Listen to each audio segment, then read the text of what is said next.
Hola oyentes de Radio Sefarad, volvemos a comunicar con Argentina, con Ricardo López Gotis para seguir hablando de las edades del totalitarismo. ¿Qué tal, Ricardo?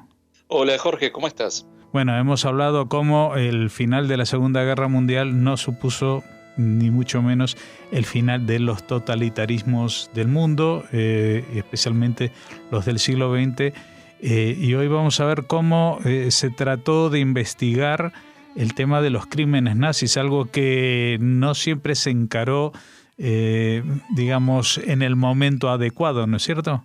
Exacto, no solo en el momento adecuado, sino tampoco había mucha recepción en los comienzos, cuando comienza la posguerra, no había mucha recepción a este tema y nos vamos a volver a concentrar en Francia, que bien sabemos que fue uno de los centros más importantes de difusión del pensamiento antisemita que tuvo el régimen de Vichy, que colaboró con la Alemania nazi durante la Segunda Guerra Mundial y que fue uno de los centros también en donde empieza a tomar fuerza el negacionismo, después que termine la Segunda Guerra Mundial.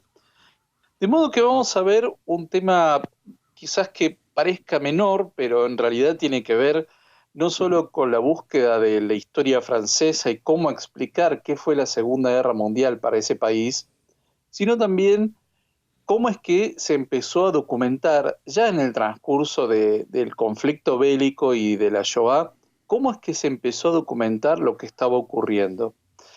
En principio tengamos en cuenta que desde Francia fueron deportados unos 76.000 judíos hacia los campos de exterminio, de los cuales solo volvieron a Francia 2.560.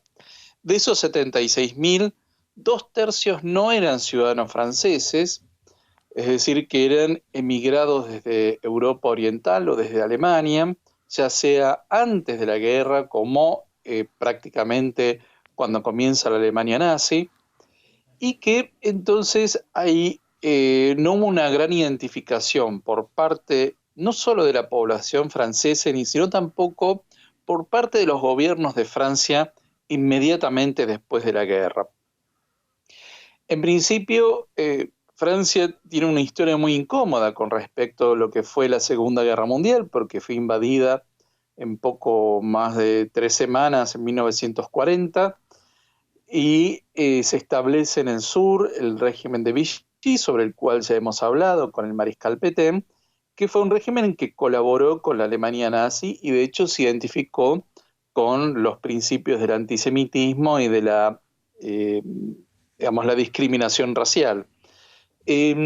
Acá vamos a ver que hay una zona de Francia, esto es un dato quizás no es muy conocido, hubo una zona de Francia en la cual estuvo bajo administración italiana. Y ahí vamos a encontrar que en 1943 ya empiezan a reunirse en forma clandestina algunos judíos que buscaban documentar lo que estaba ocurriendo, ya sea desde el punto de vista de la legislación antisemita, de la expropiación y la arianización de la economía, las deportaciones, las detenciones, los fusilamientos. Es decir, que entendían ya en 1943 que de alguna forma había que juntar todos estos datos y documentarlos, porque una vez que terminara la guerra había que tener documentación fehaciente de cuánto había ocurrido. Muchos de estos personajes van a terminar en los campos de exterminio. En principio, en 1943, en la ciudad de Grenoble, se va a reunir lo que se va a conocer como el Centro de Documentación Judía Contemporánea. A cargo va a estar Isaac Schneerson y lo van a acompañar, por ejemplo, Leon Mays, André Weil, Rubén Greenberg, y 3 que van a terminar en campos de exterminio. Naum Hermann, el rabino René Hirschler y Leonce Bernheim. Estos 3 últimos van a terminar en los campos de exterminio. Pero el objetivo no solo era simplemente el de unificar la documentación, sino también evitar lo que había ocurrido con la comunidad judía en el periodo de entreguerras, que era una serie de divisiones internas que habían debilitado sus principales demandas. Bueno, acá hay un dato interesante, que es que al principio podían reunirse con relativa tranquilidad porque esta zona de administración italiana no resultaba, para los italianos no tenían gran interés en la política antisemita. Ya hemos mencionado esto, que el régimen fascista en sí, si bien tenía una legislación antisemita, no había, digamos, el mismo grado de compromiso y de aplicación que lo hubo en la Alemania nazi o en otros regímenes parecidos. Entonces, los ocupantes italianos no hacían deportaciones, pero todo esto va a cambiar cuando caiga el régimen de Mussolini y estas zonas sean ocupadas por la Alemania nazi. Lo que vamos a ver es que cuando termina la guerra, este centro de documentación va a comenzar a poder, digamos, de alguna forma sistematizar toda esta documentación que tenían. Hay que tener en cuenta que cuando fueron detenidos y deportados algunos de los miembros de este centro de documentación, se estima que 3/4 de la documentación se perdió a manos de los nazis. Pero este centro de documentación, en diciembre de 1944, ya se oficializa y se va a constituir en París y va a recopilar documentación, ya sea de las SS, la Gestapo, la Wehrmacht, que era el ejército alemán. Del régimen de Vichy va a poder tener toda la documentación y los archivos de lo que se llamaba el Instituto de Estudios de la Cuestión Judía, y en particular de quien fue uno de sus directores, Georges Montandon. De modo que podían sistematizar la documentación de tanto de la ocupación alemana como del régimen de Vichy. Comienzan a publicar un boletín mensual cuyo objetivo era, por un lado, dirigirse a la comunidad judía. Tengamos en cuenta que habría entre 200.000 y 250.000 judíos en Francia, y por otro lado a los franceses no judíos. Y acá había un tema de la narrativa francesa inmediatamente después de la guerra, y es que todo lo que tenía que ver con las deportaciones de los judíos franceses o los judíos no franceses a los campos quedaba completamente subsumido detrás de un guión que podríamos decir que agrupaba a todos. No se identificaba especialmente la persecución antisemita, sino que se lo quería ver como una guerra contra toda Francia, sin especificar la singularidad de la Shoah. Es decir, que lo que tuviera que ver con la persecución a la población judía quedaba como totalmente diluido en un discurso que glorificaba la resistencia, pero que no quería poner atención especial en los judíos de Francia.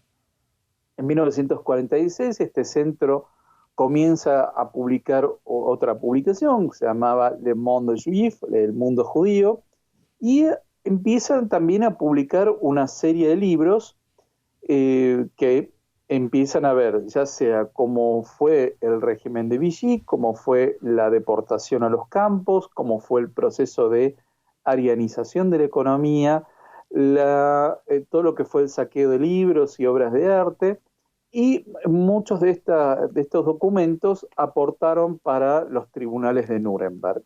Y de acá, de este centro de documentación, hay una figura muy particular que va a surgir y que va a tomar un vuelo propio en su trabajo historiográfico, que va a ser León Poliakov, que él en 1951 se va a ir de este centro de documentación judía contemporánea porque entendía que el tipo de investigación y divulgación que se hacía no llegaba al gran público, y él entendía que había que llegar al gran público francés e incluso trascenderlo, porque era necesario dar a conocer qué es lo que había pasado, no solo con los deportados, los que habían sido perseguidos, sino que incluso aquellos judíos que habían participado en la resistencia a través, por ejemplo, del Armée Juif, que es el ejército judío, que era una de las ramas de la resistencia. Es decir, que había que llegar a un gran público, y que de hecho se convierte en uno de los grandes historiadores de la Shoah y del antisemitismo. Este fue uno de los primeros ejercicios de búsqueda de historia y documentación que se van a replicar en toda Europa. Este es un caso muy particular porque a veces pensamos que, bueno, terminó la guerra y ya no hay nada que hacer. No, ahí había que documentar y sistematizar los archivos que habían sobrevivido, porque era necesario no solo tener presente ese pasado inmediato, sino también poder documentar quiénes habían colaborado, quiénes habían sufrido y cómo evitar esto en un futuro inmediato. Bueno, un futuro inmediato que al final también tardó bastantes años y décadas, ¿no? en que Francia asumiera la realidad de su papel en la Segunda Guerra Mundial, especialmente con el tema de los judíos. Yo creo que fue con Jacques Chirac el primer presidente que reconoció que Francia no fue siempre lo que las películas de Belmondo mostraban. Exacto. No solo le costó mucho eso, sino que es un tema que aún hoy sigue estando muy presente en la política francesa y que son años sombríos para Francia, no solo por la ocupación, sino por lo que significó la capitulación y colaboración durante esos años a través del régimen de Vichy. Y acá hay que tener en cuenta que quienes formaron parte de la resistencia era una pequeña minoría y que la enorme mayoría se mantuvo indiferente a cuanto ocurría. Y también es muy interesante observar cómo es que la Alemania nazi y el régimen de Vichy comienzan primero a deportar a los judíos que no tenían nacionalidad francesa. Y un poco el argumento era, a los judíos franceses los vamos a cuidar, de modo que pudieron de esta forma establecer una división muy cruel entre la propia comunidad, para justamente separarlos y dar la idea de que a los judíos franceses no les iba a pasar nada. Sabemos que no fue así, que digamos eso fue simplemente una primera etapa, pero que la política de aniquilación comprendía a todos y ya en los últimos tiempos comienza la deportación sistemática de judíos franceses también. Uh-huh. Bueno, con incidentes tan reivindicados últimamente como las redadas en el velódromo de invierno y la participación de los policías franceses como colaboradores de los nazis, etcétera, etcétera. Muchas de estas cosas ya las hemos comentado en programas anteriores, pero veremos que este tema de la memoria de la Shoah seguramente va a ser un indicador que se va a ir encendiendo a través de las siguientes décadas y hasta nuestros días, ¿no? Así es, estoy de acuerdo. Pues Ricardo López Gotis, muchas gracias por habernos atendido y habernos echado luz sobre este capítulo que confieso que ni yo mismo conocía sobre este centro de documentación y que seguramente le pasará lo mismo a mucha gente. Muchas gracias y hasta la próxima semana. Haces bien en escuchar el programa entonces. Eso. Bueno, un gran saludo a la audiencia de Radio Sefarad. Muchas gracias.